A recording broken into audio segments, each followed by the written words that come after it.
Primitive communism, also known as communalism, is the oldest and longest era of human development. It is the first of 6 stages in the Marxist theory of history, also known as historical materialism. Karl Marx's use of the term primitive communism is not based on race, as many liberals and postmodernists claim. In fact, it's an economic term used to describe a particular mode and relation of production. The use of the term primitive makes reference to the underdeveloped mode of production, the way in which we produce the resources needed to sustain and reproduce ourselves. The use of the word communism makes reference to the advanced relation of production, the way in which we distribute and allocate these resources.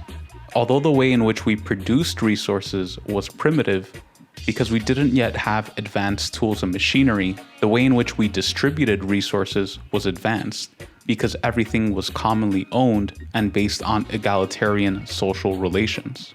Full communism, which we'll review in a future video, is based upon both an advanced mode and relation of production. Under primitive communism, humans procured the resources needed for their survival by collectively hunting and gathering. These resources were then shared with all members of their collective based on their individual needs. What was produced was immediately consumed. The few items that existed for extended periods of time, such as hunting tools and housing, were owned communally. While personal property did exist under primitive communism, private property did not. Personal property includes objects that are movable and intended for direct personal use. Private property includes objects that are unmovable and intended for the generation of more wealth, without the owner having to perform labor. Because private property didn't exist, economic disparity also didn't exist. And because economic disparity didn't exist, classes didn't exist. As Friedrich Engels explains in The Origin of the Family, Private Property, and the State, social disparities between man and woman also didn't exist.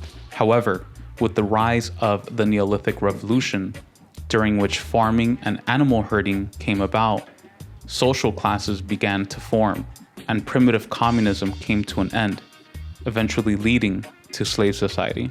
This is primitive communism.